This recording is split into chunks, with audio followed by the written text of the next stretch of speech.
আমার বয়স যে সময় 4 থেকে 5 বছর বয়স, সেই সময় আমার বাবা আমার আমার একটা বড় ভাই আর আমি আর আমার একটা বড় বোনের বিয়ে দেওয়ার পরে আমার বাবা আর একটা বিয়ে করে আমাদের জেলা থেকে অন্য একটা জেলায় যা বাড়ি করে। আচ্ছা। বাড়ি করে আর সেই সময় আমরা খুব ভেঙে পড়ি। আমার মা আসলে আমাদের রোজগার করার মতো কেউ ছিল না আমাদের। মানে আপনার যখন বাবা বিয়ে করছে তখন আপনি বয়স কত আপনার? আমার বয়স 5 থেকে 6 বছর হবে। 5 থেকে 6। আপনি বুঝতেন বিষয়টা যে এরকম একটা প্রবলেম হচ্ছে? আমি ওইরকম ভাবে বুঝি না। বোঝে নাই। আচ্ছা, আপনি সবার বড় ছিলেন? না, আমার বড় একটা ভাই ছিল, আছে এখনো। মানে আপনারা 2 ভাই ছিলেন? জি। আপনার মাকে উনি ছেড়ে দিচ্ছিলেন নাকি মাকে রেখে আরেকটা বিয়ে করছেন? মাকে রেখে আরেকটা বিয়ে করছে। ওকে, তারপর? তারপরে আমার বড় ভাই হচ্ছে মানুষের হোটেলে কাজ করে 25 টাকা দিন। ওই সময়টাতে? জি। ওকে। আমার মানুষের হোটেলে 25 টাকা দিন কাজ করে আমাদের খাওয়ায়। তো তারপরে 6 থেকে 7 মাস পর আমার বাবার একটা খোঁজ আসে, মানে আমরা অনেকদিন যাবত আমার বাবার খোঁজ পাই না। তো 6 থেকে 7 মাস পরে আমার বাবার আমরা খোঁজ পাই যে উনি হচ্ছে দিনাজপুর জেলার একটা থানায় থাকে, ঘোড়াঘাট থানায় থাকে। তো আমরা খোঁজ পাই যে আমার বাবা হচ্ছে ওই জায়গায় থাকে। তো তারপর হচ্ছে আমার মা হচ্ছে ওই জায়গায়, আমার একটা ছোটো ভাই, আমার মার গর্ভে ছিল একটা বাচ্চা ছিল, মানে আমার ছোটো ভাই আর কি এখন যে আছে, ওরা নিয়ে আমি আমার বড় ভাই আমরা সবাই মিলে, আমার পরিবার সবাই মিলে আমরা হচ্ছে যাই আমার বাবার কাছে। যা দেখি আমার বাবা হ্যাঁ ওই জায়গায় একটা মেয়ের এনে ঘর সংসার শুরু করছে এবং আমার সৎ মা প্রেগনেন্ট। তো সেই অবস্থায় সেই দিন সারাদিন থাকলাম আমার বাবার কাছে। তো রাত্রেবেলা আমার বাপের বড় ভাই ছিল আমার বড় আব্বু হচ্ছে সব কিছু ওই জায়গায় গেল, তারপরে মীমাংসা করলো যে দেখ তুই তো একটা ভুল করে ছাড়ছিস, তো এখন হচ্ছে তুই তো দুই পক্ষে খরচ দিবি, ওই পাশে খরচ দিবি এ পাশে খরচ দিবি, দিয়ে স্বল্প লোক মানুষ কর। তো আমার বাবা তখন বলে যে আমি তো একলা কাজ করে এরকম করতে পারবো না, তো ওর যে আমার যে বড় ভাই আছে ফরিদুল, তো বলে যে ওর বড় ভাই আমার সাথে কাজ করবে, আমার বড় ছেলে আমার সাথে কাজ করে আমার দুই বাপরে সংসার চালামো আর কি, এভাবে সংসার চালায়। তো আমার বড় ভাই সেই সময় হচ্ছে আমার বাবার সাথে হচ্ছে, আমার বাবা হচ্ছে মিস্ত্রি কাজ করে, মানে টিনের ঘরের কাজ করে। তো আমার বড় ভাই এসে আমার বাবার সাথে টিনের ঘরের কাজ করা শুরু করে। প্রতি 7 দিন পর পর বৃহস্পতিবার করে রাত্রে আসে, শুক্রবার করে আমার ভাই আমাদের খরচ দিয়া চলে যায়। তো তারপরে আমি একটা মেয়ের সাথে বড়, আমাদের একই এলাকায় বাড়ি, একটা মেয়ের সাথে আমি বড় হই। যে ওই সময় আমি মানে মেয়েটার সাথে বড় হন বলতে কি, মানে মেয়েটা আপনার বান্ধবী ছিল, মানে খেলার পার্টি ছিল, সহপাঠী ছিল, এরকম কোনো কিছু? পাশাপাশি কিন্তু আমরা একই স্কুলে পড়তাম। একই স্কুলে পড়তেন? কোন ক্লাসে পড়তেন ওই সময়টাতে? আমি যে সময় ক্লাস 3-তে। ক্লাস 3 গল্প বলতেন? তো ক্লাস 3-তে যে সময়, সেই সময় আর কি আমি বুঝি যে আসলে ওর সাথে ওর আমার সবসময় দেখতে মন চাই শুধু। আচ্ছা তো আমি ওর জন্য হচ্ছে ওই হচ্ছে আমি হচ্ছে ক্লাস 3-তে ছিলাম, ও ছিল 2-তে। আচ্ছা। তো ওরা আমার দেখতে মন চাই। তো প্রাইমারি স্কুল তো ওর আমার ক্লাস শুরু হচ্ছে 11-12টা থেকে, আর ওর ক্লাস মানে ওর ছুটি হচ্ছে 11:30টার দিকে। তো এই জন্য আমি হচ্ছে ফাইনাল পরীক্ষা ক্লাস 3-তে ফাইনাল পরীক্ষা দিই না, না দেওয়াতে ওই ক্লাস 3-তে ওঠে, আমি আবারও ক্লাস 3-তেই থাকি। মানে ও আগে যায়, আপনি হ্যাঁ, আমি 1 বছর গ্যাপ দিই। 1 বছর গ্যাপ দেওয়ার পরে তো ক্লাস 3-তে ওঠে। তারপরে ওরা আমি দেখি আমার ধ্যান মানে সব কিছু শুধু ওই, আর অন্য কিছুই না। আমার মা আমার বড় ভাই কিন্তু অনেক কষ্ট করে যে আমার বড় লেখাপড়া করানোর জন্য, কিন্তু আসলে আমার ওইভাবে লেখাপড়া হয় না, আমি শুধু ওরে নিয়েই পাগল। তো আমি ক্লাস 1 বছর যাওয়ার পরে আমি যখন সময় ক্লাস 4 উঠলাম, ওই ক্লাস 4 উঠলো। তো আমি একসময় বললাম যে তোমার আমার খুব ভালো লাগে, কারণ আমি ভালোবাসি। তো বলে না, আমরা ভালোবাসা হবে না, তোমার বাবা এরকম, তোমার ফ্যামিলিটা এরকম, আমাদের দ্বারা এই ধরনের ক্লাস 4-এ ওঠার পরে আপনি এই ধরনের কথা বললেন ওকে? জি। আচ্ছা। তো ও আমরা বললো যে না আসলে আমাদের এই ধরনের কোনো সম্পর্ক হবে না, আমাদের যদি একই সাথে তার মধ্যে তোমার বাবা তুই বিয়ে করছে, এই সম্পর্কটা কখনো কেউ মানবে না। তো তুমি হচ্ছে লেখাপড়া করো, আমরা খুব ভালো বন্ধু হিসেবে থাকবো। তো আমরা বন্ধু হিসেবে থাকি। যে সময় ক্লাস 5-এ আমরা পিএইচডি পরীক্ষা দিই, তারপর আমরা বলে যে না তুমি সত্যি আমার ভালোবাসো, আমি তোমার ভালোবাসি। আমার ক্লাস 5-এ পিএইচডি পরীক্ষা দেওয়ার পরে আমি হচ্ছে হাই স্কুলে ভর্তি হওয়ার জন্য রেডি, জানুয়ারি মাসে। তো ও একটা হাই স্কুলে ভর্তি হয়, আমরা বলো যে তুমি অন্য একটা হাই স্কুলে ভর্তি হও। তো আমি বললাম যে কী জন্য অন্য একটা স্কুলে আমি হাই স্কুলে ভর্তি হবো, তোমার সাথে তোমার ভালো লাগে না কিছু? তো আমরা বলে যে না এইভাবে তো লেখাপড়া হবে না, দুজনে একজন লোক, তুমি অন্য একটা স্কুলে ভর্তি, আমি একটা অন্য স্কুলে ভর্তি। তো আমি অন্য একটা স্কুলে ভর্তি হই, অন্য একটা স্কুলে ভর্তি হওয়ার পরে আমি ক্লাস খুব একটা করতে পারি না, মানে স্কুলে যাই ওরা দেখার জন্য, আবার মনে করেন যে ক্লাস ফাঁকি দিয়ে ওই স্কুলে চলে আসি, ক্লাস ফাঁকি দিয়ে ওই স্কুলে চলে আসি, ওরা দেখি। তারপরে এরকম করে 4-5 মাস যায়, যাওয়ার পরে আসলে গ্রামে সবাই জানা গেছে যে এরকম ওরা অনেক ছোটো মানুষ, তারপর ওরা সম্পর্ক করে সম্পর্ক করে এখন এইভাবে 1 বছর চলে গেল। তো 1 বছরের মধ্যে আমার ক্লাস 6 আমার পড়াশোনা হইলো না সেইভাবে আর। আচ্ছা। মানে একবার আমি বাপের কাছে যাই, একবার মার কাছে থাকি, এরকম। আমার ওই মেয়ে আমার কিছু ভালো লাগে না। তো ওই মেয়ে আমার যখন আমি ক্লাস 7-এ উঠলাম ওই স্কুলে, তখনও আমার বলে দেখো আমাদের সম্পর্কে এভাবে কেউ মানবে না, তুমি হচ্ছে ঢাকায় যাও, ঢাকায় অন্য চাকরি করে তুমি একটু টাকা পয়সা করো, তাহলে আমার বাবা মা তোমাকে বিয়ে দিতে পারে। আচ্ছা। আমি এমন বলছি যে বিয়ে দিতে পারে, আমি বুঝি না, তুমি আমার হইবে কি না তাই, তুমি না হলে তা মরে যাবো। আমার দুইজনের কথা এরকম ছিল। তো তারপরে ও আমার ঢাকায় আমার বলে যে হ্যাঁ তুমি ঢাকায় যাও। তারপরে আমি হচ্ছে আমার মার কিছু টাকা চুরি করে ঢাকায় চলে আসি। বয়স কত তখন আপনার? আমার বয়স সে সময় 7 পরীক্ষা দিচ্ছি 13 বছর। 12 থেকে 13 বছর। হ্যাঁ আপনি ঢাকায় চলে আসলেন কিসের জন্য? কিছু করবেন ঢাকায় এসে? হ্যাঁ ঢাকায় এসে আমি টাকা কামাই করবো জানি তারপরে আমার করবে, বিয়ে শাদী করবেন? হ্যাঁ। এর আগে কখনো ঢাকায় এসেছেন? না। আচ্ছা ঠিক আছে, তারপর? তো আমি ঢাকায় আসি। ঢাকায় আসার পরে আমি গাজীপুর চৌরাস্তায় আসি। আসার পর কোনো কাজ কাম কিছু পাই না। আমি কারো চিনি না, কিছুই না। আমি গাজীপুর ঢাকা শহর চিনি না কখনো। জি। তো আমি একদিন রাস্তায় ছিলাম। রাস্তায় থাকার পরে এখন দেখি যে হচ্ছে আমার বাপ দাদা তোমার কিন্তু মিস্ত্রি কাজ করতো। তো আমি হচ্ছে ওই কাজ করার মানে দেখি যে মানে রাস্তার বাতায় হচ্ছে মানুষ হচ্ছে কাজ করতেছে, মিস্ত্রি কাজ করতেছে। জি। তো আমি একজনকে বলছি যে মামা আমার একটু কাজ দিবেন, আমি বড় লোক হবার চাই। ডিরেক্টলি হয়ে বলছেন? হ্যাঁ আমি এভাবে বলছি যে আমি বড় লোক হবার চাই, আমার অনেক টাকা দরকার, আপনি আমার একটু কাজ দেন, আমি অনেক ঢাকায় থেকে অনেক বড় লোক হন। তো তারপরে ওই দেখছে যে আমার হাত পায়ে গা পায়ে ময়লা, তারপরে অনেক ক্লান্ত, আমি সারা রাত গাড়ির ভিতরে ছিলাম, তারপরে এক রাত রাস্তায় ছিলাম। তো ওই লোক আমার হচ্ছে ওই লোকের বাড়ি হচ্ছে বরিশালে। তো ওই লোক আমার একটা কাজ দেয়, কয় যে তুই এই জায়গায় খাবি থাকবি, তো কী সমস্যা আমার রাত্রেবেলা বলবি, কাজে সারাদিন আগে কাজ করি। আমি গোসল টুসল করে কাজ কাম শুরু করি। তো রাত্রেবেলা মামার কাছে ওই মামা করে বললাম ওই লোকে। তো মামা বলে যে হ্যাঁ এখন বল তুই তোর কাহিনীটা। তো আমি সব কিছু খুলে বলি যে মামা এরকম এরকম একটা মেয়ের জন্য এইভাবে আসছি আর কি আমি। আচ্ছা। তো আসছি কই দেখ এইভাবে তুই আসছিস, তোর মা এখন গ্রামে এভাবে কষ্ট করে থাকে, তোর বড় ভাই এভাবে কষ্ট করে, তোর একটা ছোটো ভাই আছে, এরকম ঠিক হবে না, তুই আমার সাথে থাক, কাজ কাম কর, তুই এমনি টাকা পয়সা হতে পারবি, আল্লাহ ভরসা ইনশাল্লাহ, আমি তোর পাশে আছি সবসময়। তো আমি তারপর মামার সাথে 6 মাস কাজ করি। 6 মাস কাজ পরে রোজার ঈদ আসে। আচ্ছা। তো আমি আসলে দেখি যে আসলে সবাই ঈদে বাড়ি যাচ্ছে, কিন্তু আমার আসলে এভাবে বাড়ি যাওয়া হয় না। কিন্তু এর মধ্যে আমার সবাই জানা গেছে যে আমি ঢাকায় থাকি, মানে এলাকার কিছু লোক যে জায়গায় ছিল আমি জানি না। তো হঠাৎ 1-2 দিন পর একজনের সাথে দেখা হয়। তো ওইভাবে আমার মা বাবাকে জানা গেছে, মা বড় ভাই জানা গেছে যে আমি ঢাকায় থাকি। তো ওরা ওই জন্য আর আমার করে নাকি ওই অগ্র থেকে খোঁজখবর নেয় আর কি, আমার এলাকার খোঁজখবর নেয়। আচ্ছা। তো তারপরে এখন আমি ওই জায়গায় থাকি, তো ঈদের সবাই বাড়িতে যাই, কিন্তু আমার বাড়িতে যাওয়া হয় না ওই মেয়ের জন্য। তোরা আমি মেসেজ দিই, সেই সময় একটা মেসেজ বুঝি বাটামাল ফোনে, তো আমি মেসেজ দিই, কিন্তু ওই মেসেজের কোনো অ্যান্সার দেয় না। এই মেসেজটা আপনি ও তো ফোন ইউজ করেন, আপনি কাকে দিলেন না, ওর বাবার ফোন ছিল। বাবার ফোনে এই মেসেজ পাঠাইছেন? হ্যাঁ। তো এটা কেমন একটা বিষয় হয়ে গেল না? যাই হোক, তারপর? ওর বাবার ফোন তো আমরা আগে স্কুলে থাকতে চুরি করে কথা বলছি। আচ্ছা, কিন্তু মেসেজ পাঠাইলে তোর বাবা দেখে ফেলার সম্ভাবনা আছে না? তোর বাবা তো এই ধরনের কিছু বুঝে না। ও আচ্ছা আচ্ছা। তোর বাবা কিছু বুঝে না, শুধু ওইটা আমার মাঝে আর ওর মাঝে। আচ্ছা, ওর আর কোনো বোন টোন ভাই ছিল না? হ্যাঁ, ওনার একটা বড় ভাই ছিল, ও হচ্ছে এখনো গাউসিয়া থাকে ঢাকায়। তো ও বুঝবে না বিষয়টা? ও দেখে না, উনি তো মনে করেন আগে ঢাকাতেই ঢাকায় আছে। থাকে। হ্যাঁ, মানে ও শুধু একাই বাড়িতে, আচ্ছা। আর কেউ নাই। আচ্ছা। তো ওর আমি মেসেজ দেয়, ওগুলো অ্যান্সার দেয় না। পরে আমি ঈদে বাড়িতে যাই। ঢাকাতে আসার কতদিন পরে ঘটনা এটা? 6 মাস পর। 6 মাস আপনি বাড়িতে জানি নাই? না, 6 মাস আমি বাড়িতে জানি, শুধু এলাকার লোকের সাথে কথা কি বলছি। করতেন আপনি ওই সময়টাতে, ওই 6 মাস ঢাকাতে? আমি ওই সময় মিস্ত্রির কাজ করতে, ওই যে মামার সাথে কয় টাকা পরিচিত। পেতেন? আমার ওই সময় মামা কোনো টাকা পয়সা কিছু দেয় নাই, আমার খাওয়া আছে ঠাওয়া আছে। শুধু শিখতেছেন, লেখাপড়া ছেড়ে এখানে চলে আসছে? হ্যাঁ, লেখাপড়া ছেড়ে চলে আসছি, শিখতেছি। এখন টাকা পয়সা কিছু মামা দেয়নি, 6 মাসে কোনো টাকা পয়সা দেয় নাই। এখন ঈদের মতো আমার কাপড় চুপড় কিনে দিচ্ছে, তাও সে আমার ফ্যামিলি সবার কাপড় চুপড় কিনে দিচ্ছে। আমি তো বাড়িতে যাবো না। তো এখন আমরা জোর করে কই, দেখ আমিও তো অনেকদিন ধরে বরিশাল থেকে আসছি, তোর মামির আসবে ঈদে, তুই বাড়িতে যা, কি সমস্যা হলে তুই আমার কাছে আবার চলে আসবি, কোনো সমস্যা নেই। তো মামা আমার ফ্যামিলি সবার কথা শোনার পরে কাপড় চুপড় কিনে, কেনার পরে আমার 12,000 টাকা দেয়। আচ্ছা। 6 মাস পরে 12,000 টাকা দেয়। আমার খাওয়া আছে, সব কিছু করছে মামা, আমার খুব যত্ন করছে আর কি। 12,000 টাকা দেয়, দিয়ে বলে যে তুই বাড়িতে যাবি, যায়া তুই হচ্ছে তোর মা বাবার দিবি, তো তোর আবার এরকম মনে হয় তুই চলে আসবি। তো আমি 6 মাস পরে আবার যাই বাড়িতে যাওয়ার পর আবার ওই মেয়েরে দেখতে যাই। ওর সাথে আমার কিন্তু এর মধ্যে কোনো কন্ট্যাক্ট ছিল না। আবার ওই মেয়েরে দেখতে যাই, আমি ওর জন্য পাগল। তো ওরা দেখতে যাই, তো আসলে ক্লাস 7-এ আমার ক্লাস 8-এ উঠে গেছে সেই সময়, ক্লাস 8-এ উঠে গেছে। তো সেই সময় আমি আবার মনে করেন যাই আর আসলাম না ঢাকাতে, আর আসলাম না ঈদের পর ঢাকাতে না এসে। এখন আমি হচ্ছে আমার বাপের সাথে মিস্ত্রি কাজ করা শুরু করলাম, আমার বড় ভাইয়ের মতো বাবার সাথে মিস্ত্রি কাজ করা শুরু করলাম।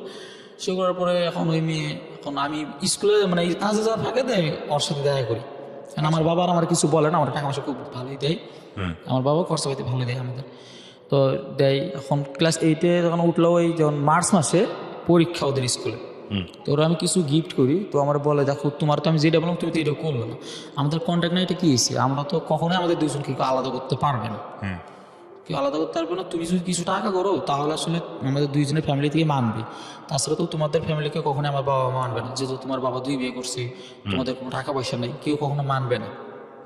আমি বলছি আচ্ছা ঠিক আছে, আমি কী করবো তুমি আমার বল, তুমি যেটা করবে আমি এটাই করবো, তুমি যেটা বলবে আমি এটাই করবো, তুমি বলো। তো তোমরা বললো যে তুমি ঢাকায় যাও, ঢাকায় যা কিছু টাকা পয়সা করে দেখো তো, আমার ভাইয়া কত ছোটো থেকে ঢাকায় থাকে, ঢাকা থেকে টাকা পয়সা কামাই করে আমার ফ্যামিলিকে দেয়, তুমি ধরো কিছু করতে পারো না, তাহলে আমাদের দুজনকে সবাই মানবে। তো তারপর আমার আলু নামের একটা ফ্রেন্ড ছিল, ও আমার বলে যে দোস্ত তুই সত্যিই ঢাকায় যা, ঢাকায় গেলে তোর আরও সম্পর্কটা ভালো হবে। তো আমি ঢাকায় আসি, ঢাকায় সে সময় আসতে চাইলাম, পরে আমার মা বলে যে আমরাও যাবো, তোর বাবা এরকম ঠিক মতো খরচ পাতি দেয় না, ওই যে আমাদের হয় না, তো আমরাও যাবো। তো আমার মা, আমি এবং আমার ছোটো ভাই, বড় ভাই সবাই একসাথে ঢাকায় চলে আসে, আমার ওদেরকে নিয়ে ঢাকায় চলে আসি। আচ্ছা, ঢাকায় চলে আসার পরে তো একজন কিউসির সাথে, বাইং কিউসির সাথে আমার পরিচিত হয়, যে ওই দোকানে আমি যে সময় কাজ করি, কিউসির থেকে একটা রেস্টুরেন্টে প্রতিদিন চা খাই। আচ্ছা, তো আমি ওই রেস্টুরেন্টে লাঞ্চ করার জন্য যাই, তো ওই কিউসির সাথে আমার পরিচিত, তো কিউসির সাথে আমি স্বাধীন করতে গার্মেন্টসের যে কিউসি, বাইং কিউসি, হ্যাঁ। তো ওনার সাথে পরিচিত হয়, তো উনি আমার বলে যে তুই এগুলো কাম করস কে, তুই তো গার্মেন্টস চাকরি করতে পারস। তুই বললাম যে স্যার আমার চাকরি দিবি কি, আমি ছোটো মানুষ, গার্মেন্টসের সামনে এগুলো তো মানুষ নেয় না, কয় তোমার চাকরি দেবো আমি, পাগল ভয় করছে। আচ্ছা, তো তুই কালকে হচ্ছে স্কোয়ার গার্মেন্টসের সামনে যাবি, দেখবি আমি আসবো, আসার পর আমি তোর অন্য একটা গার্মেন্টসের সামনে নিয়ে যাবো। তো আমি তারপর আমি হচ্ছে সেই সময় কিন্তু আমার মারে ভাইরে দিয়েছি ঢাকায়। আচ্ছা, তো আমার মা চাকরির জন্য ঘুরে, আমার মার শুধু চাকরি হয়, বড় ভাইয়ের কোনো চাকরি হয় না। তো আমি ওই মানে পরের দিনে সকালবেলা মামারে বললাম যে মামা আমি তো আজকে গার্মেন্টসের সামনে যাবো, কয়কে বললাম যে মামা ওই যে আমার ভাই স্যার বলছে চাকরি নিয়ে দিবি আমার গার্মেন্টসে, না জানি কত টাকা বেতন পাবো, আমি চাকরি করবো। আচ্ছা ঠিক আছে যা, তোর মামার সবসময় মনে রাখবি, তোর মামা সবসময় তোর পাশে আছে। তো তারপর ওই লোক আমারে সকালবেলা আমি যখন দেখা করি আগে, এখন ওই লোক অফিসে হচ্ছে 11টার সময়, আমি 11টার মধ্যে গেটে দাঁড়ায় থাকি, 11টার মধ্যে গেটে দাঁড়ায় থাকি, ওই লোক আমার 11টা বাজে ডাকে নিয়ে আসে, দেখে গেটে যে আমি দাঁড়ায় আছি, উনি গাড়ি থেকে নামে, গাড়ি থেকে নামে না, গাড়ি থেকে নামার পর দাঁড়ায় আসো, হ্যাঁ স্যার দাঁড়ায় আছে। তো উনি আমার পরে গার্মেন্টসের মধ্যে না যে একটা চাকরি দেয়, 3033 টাকা বেতন ধরে আমার চাকরি দেয়। তো ওনার কাছে থাকি আমি 1 বছরের মতো। আচ্ছা, 1 বছরের মতো উনি আমার বেতন করে দিল 7,800 টাকা। আচ্ছা, 7,800 টাকা করতে, এর মধ্যে ওই মেয়ের সাথে আমার মেসেজ আবার কথা শুরু হলো, কথা শুরু হলো, এখন আবারও ওই রোজার ঈদ, আমার এখন একদিন বলে যে দেখো আমার বিয়ে ঠিক হয়েছে। কিন্তু আমার বিয়ে ঠিক হয়েছে আমি বুঝলাম না, ওই যে ইচ্ছির পরে বিয়ে ঠিক হয়েছে, পরীক্ষার রেজাল্ট দিলে বিয়ে দিয়ে দেবে। এটাও বলেছে? হ্যাঁ। তো বলছে, তো তারপরে আমি কইছি যে এই যে আমি কি করবো কও, তুমি আমার যেটা করবে আমি এটাই করবো, তুমি আমার যেটা করতেছো আমি এটাই করতেছি, তারপর যদি তুমি এরকম করো তাহলে তো আমার জীবন নষ্ট হয়ে যাবে। তো ওর আমি রোজার ঈদে বাড়িতে গেলাম, পরে আমাদের সবাই নিয়ে বাড়িতে যাওয়ার পরে দেখি ওর বাড়িতে অনুষ্ঠান, ওর বিয়ে। তো আমি খুব একটা বাড়িতে থাকি না, তো সে সময় আমাদের বাড়ির আশেপাশে কিছু ছেলেবেলে থাকে যারা হচ্ছে ঘুমের ট্যাবলেট খায়, তো ওই ঘুমের ট্যাবলেটগুলো আছে, তো আমার এলাকার পাশে হচ্ছে ছেলেগুলো ওগুলো খায়, নেশা করে, আর আমি সব বুঝি না। তো আমি আসলে ওর বিষয়ে আমার খুব খারাপ লাগছে, মানে আমার কেমন জানি লাগতেছে, আমি যেন মরে যাবো এরকম আমার পরিস্থিতি। তো আমি হচ্ছে একজনকে বলি যে ভাই আমার কিছু কর, আমার মায়েরা ফেলা তুই, তাছাড়া তো আমি বাঁচব না, আমি বাঁচব না। পরে ওই আমার কিছু ঘুমের ট্যাবলেট দেয়, তো আমি ঘুমের ট্যাবলেট খাই। এখন খাওয়ার পরে দেখি যে হচ্ছে মানে ঈদের দিন, আমি ঈদের আগের দিন রাতের বেলা খাইছি, তো দেখি যাচ্ছে ঈদের পরের দিন সকালবেলা আমি ঘুম থেকে উঠছি, আমার বাড়িতে সবাই কান্দাকাটি, ঈদ তর্কে করেন ওইভাবে করেনি, কান্দাকাটি। তো ঈদের একদিন পরে আমি ওইভাবে উঠলাম, দেখি আমার শরীরে স্যালাইন, তারপর আমার অন্য জায়গায় মানে স্যালাইন আছে, গোপনীয় জায়গায় স্যালাইন আছে। তো দেখি ওর এখন গায়ে হলুদ ছিল, আর বিয়ের পর দিন গায়ে হলুদ। আচ্ছা, তো ওর গায়ে হলুদ আমি সহ্য করতে পারবো না। তো আমার একটা ফ্রেন্ড আছে, ও আমার যাবে না, আমার ফ্রেন্ড আছে, ও আমার বললো চল ঢাকায় যাই গে। আমি পেছনে কান্নাকাটি করলাম, ওই বলে যে তাকে এভাবে জীবন নষ্ট করে নাকি তুই ঢাকায় চল। পরে আমি সহ্য করতে পারবো না, পরে আমার ওই ভাইটা আমার নিয়ে আসে ঢাকায় নিয়ে আসার পরে আমি মৌসাক মানে গাজীপুর মৌসাকে আমি ওর সাথে এক রাত থাকি। আচ্ছা, থাকার পরে আমি আমার সাথে? হ্যাঁ, তো আমি আমার স্যারের কাছে কল দিই, স্যার আমার সব কিছু নষ্ট হয়ে গেছে। তো আমার স্যার আমার বলে দেখ তোর কত টাকা লাগবে তুই আমার কাছে চলে আমি দেখবো। ওকে, সেই সময় ওর স্যার থাকে হচ্ছে মিরপুর 2 শিয়ালবাড়ি কবরস্থান। স্যার এটা এটা মানে কিউসি কিউসি, হ্যাঁ সেটা বলেন। হ্যাঁ, উনি আমার ডাকি, তো আমি ওনার কাছে আসি, আসার পরে উনি আমার বলে দেখ অনেক তোর কোনো সমস্যা নাই, তুই হচ্ছে ইয়ে কর, তুই টাকা পয়সা কামাই কর, ওর সাথে ভালো মেয়ে দিয়ে আমি তোর বিয়ে দেবো। তো আমি আমার সান্ত্বনা দিয়ে আমার 2-3 ঘন্টা রাখি, রাখার পরে আমার 1000 টাকা দেয়, যে কাজে যা বাইরে থেকে তুই যেটা মন চায় এটা করে আবার বাসায় চলে আয়। বাসায় চলে আসি, তুই আমার কাছে থাকবি, আমার কাছে খাবি, আমার কাছে সব কিছু করি, মনে করবি আমি তোর বাপ।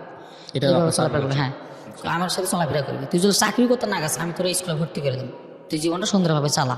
আচ্ছা, তো আমি আসলে ওই যে আমি যে ঘুমের ট্যাবলেট খাওয়া শিখছি শেষ সময়, তো আমি চৌরাস্তাতে অনেকগুলো মেয়েটার যে বিয়ে হয়ে গেল আপনি বাড়িতে গেছিলেন বিয়েটা আটকানোর জন্য বা দেখার জন্য? না, আমি ওর হাসির জন্য আর কি যাই নাই, ও আমার বলছে যে আইসেন না আপনি। আচ্ছা, ওকে। তো মেয়েটার নাম কি ছিল? পাখি। পাখি, ওকে। তারপর তো আমি আসি, তো আসলে আমি চৌরাস্তা যাই, আমি ঘুমের ট্যাবলেট খুঁজি, তো পাই না, 2-3টা ফার্মেসি খোঁজার পরে কেমন রেগুলার খেতেন প্রতি রাতে? হ্যাঁ, ওর মানে যেদিন থেকে ওটা শুরু হয়েছে ঈদের দিন, একদিন আগে না খেলে ঘুমতো না? না, না খেলে আমি ঠিক থাকতে পারতাম না। হুম। তো তারপরে আমি হচ্ছে চৌরাস্তায় যাই, যাওয়ার পরে আমি অনেক ফার্মেসিতে খুঁজি, ট্যাবলেটটা পাই না। পরে একটা ফার্মেসিতে পাই, তো আমার দেয় না। তো আমার হাত পা ধৈর্য হলেও 8-9টা ট্যাবলেট নিচ্ছি। আচ্ছা। নেওয়ার পর আমি 2-3টা ট্যাবলেট নিয়ে গুঁড়া করে ওই স্যারের বাসায় এসে খাইছি। খাওয়া দাওয়ার পরে দেখছে এটা? হ্যাঁ, না স্যার দেখেও তো খাইতে দিত না কখনো না, স্যার আমাকে খুব ভালোবাসতো। তো আমি খাইলাম, খাওয়ার পরে হচ্ছে আমি আর কিছু বলতে পারি না। এর মধ্যে ওর গায়ে আমার বিয়ে হয়ে গেছে, কিছু বলতে পারি না। এখন আমি দেখি হঠাৎ যে আমি হচ্ছে একটা মেডিকেলে, ঘুম থেকে উঠে? হ্যাঁ, আমি দেখি একটা মেডিকেলে আমার ডানাতে একটা স্যালাইন আছে, আর পিসাবের দাঁতে একটা স্যালাইন আছে। আচ্ছা আচ্ছা, তার মানে আপনি কি সুইসাইডাল স্টেজে চলে গেছিলেন কয়েকটা ট্যাবলেট খাওয়ার পরে? কত মিলিগ্রামের ছিল এগুলো এক একটা? ওইটা 10 টাকা করেছিল। তো ওইটা হচ্ছে আমি কয়েকটা মিষ্টি খাই, পরে আমি দেখি হঠাৎ আমি মেডিকেলে। হুম। আমার মা, আমার বড় ভাই, সবাই ওরা আমার সামনে দাঁড়ায় আছে। তো আমি আসলে চোখে যেমন মা বড় ভাই ঢাকায় থাকতো তখন? না, ঢাকা থেকে মানে ওর কথা শুনে, স্যারের কথা শুনে আসছি। এদিকে আমি 3 দিন ঘুমেছিলাম, আমি কিছু বলতে পারি না। আচ্ছা, তো আপনি ছিলেন গাজীপুরে ওই সময়টাতে স্যারের কাছে? স্যারের বাড়ি গাজীপুর তো নাকি? স্যারের না, বাড়ি স্যারের বাড়ি হচ্ছে চাঁদপুরে। চাঁদপুরে গেছেন আপনি? না না, স্যার তো থাকতো মিরপুরে, স্যারের বাড়ির দেশে। আমি সেটাই বলছি, আপনিও ঢাকাতে, আপনার পরিবারও ঢাকাতে তখন? পরিবার বলতে মা আর ভাইও তো ঢাকাতে নাকি? আমরা তো সবাই তো ঢাকা মানে ঈদ করার জন্য বাড়িতে গেছিলাম। হ্যাঁ। তো আমি আগে চলে আসছি, ওর বিয়ে থেকে আমি আগে চলে আসছি। পরে আমি যখন হচ্ছে যেদিন ট্যাবলেটটা খাইছি, স্যার দেখছে যে আমি উঠি নাই ঘুম থেকে, তো টাকাটাই করছে। পরে বুঝছে, পরে মেডিকেলে নিয়ে যাওয়ার পরে আমার মারে ফোন দিছে, পরে বাড়ি থেকে ওরা সবাই আসছে। ওরা বাড়িতে ছিল মানে গাইবান্ধিতে ছিল? হ্যাঁ, গাইবান্ধা গাইবান্ধা থেকে আসছে। গাইবান্ধা থেকে আসছে।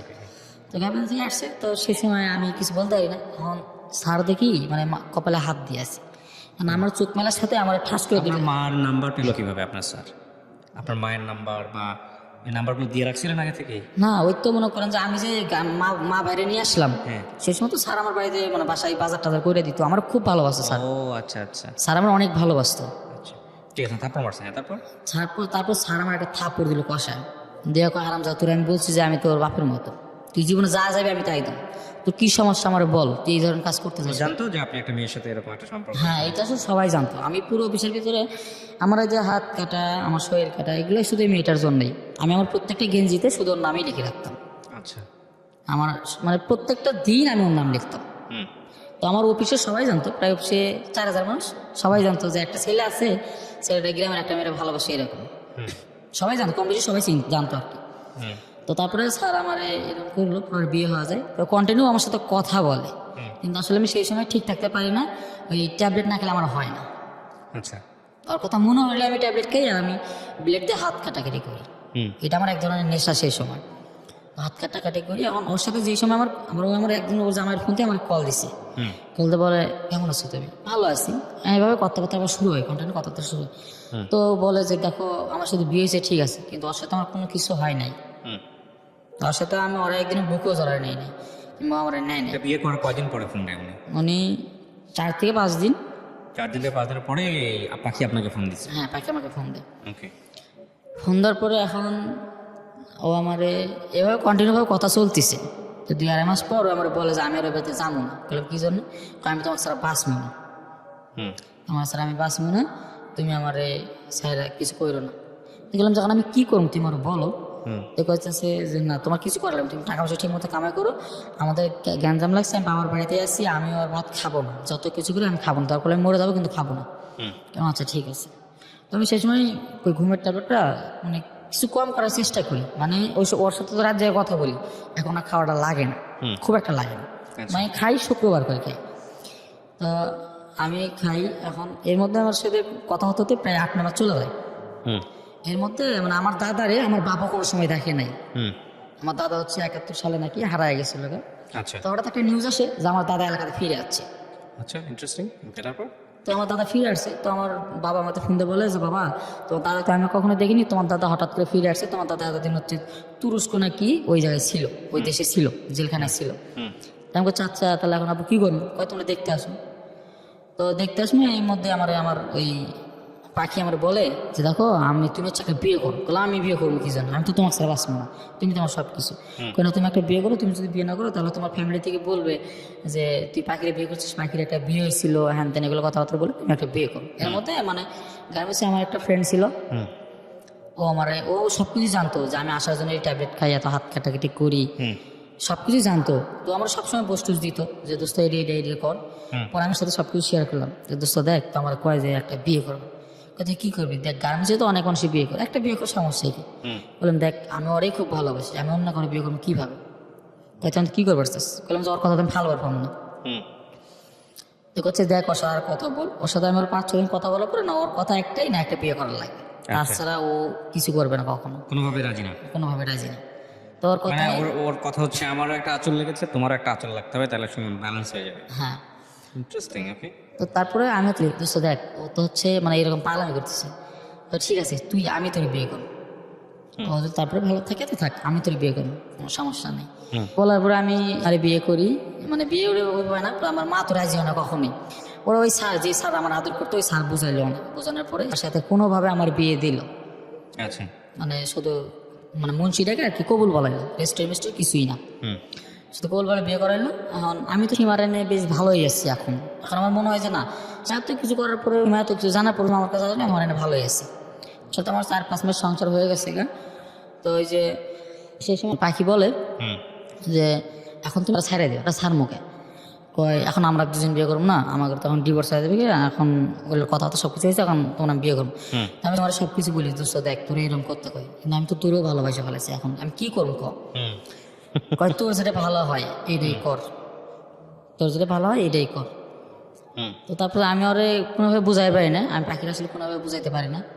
তো তারপরে সব কিছু খুলে বলার পর মা এখন বলে দেখ তোর যেটা ভালো হয় তুই জীবনে এটাই করবি, আমি তোর যে আমার ভালোবাসিস কিনা জানি না, কিন্তু তুই আমার সব কিছু ছিলি, আসিস থাকবি সবসময়, তুই আমার সবসময় হেল্প পাবি।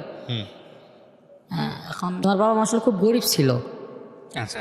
হেল্প করছে। পরে আমি বাড়িতে যাই, ওই বিয়ের অনেকদিন পর বাড়িতে যাই, ওদের বাড়িতে ফার্স্ট টাইম গেছি বড়াপার সাথে বাড়িতে গেছি। যাওয়ার পরে দেখলাম যে ওরা আসলে অন্যরকম, মন মাসটি খুব ভালো। আমি আমারও সেই সময় মানে মন থেকে আমাদের লাগে, ওরা আমার খুব আপন আপন লাগে, তো আপন আপন লাগে। তো তারপরে আমরা নিয়ে আসলাম।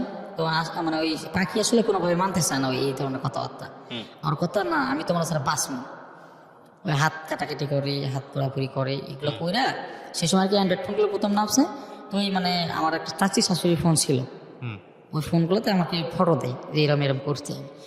তো তারপরে আমি হচ্ছে মানে টাঙ্গাইলে ঘোরার জন্য থুয়ে আসি 1 মাস পর, সেই সময় সাথে আমার 9 মাস হয় নাই সংসার, কিন্তু 9 মাসের একটু আগে। আর আমি থুয়ে আসি টাঙ্গাইলে থুয়ে আসার পরে আমি বাড়িতে যাই ঘোরার জন্য, বিজয় দিবস 16 তারিখে 14 ডিসেম্বরে ঘুরতে যাই।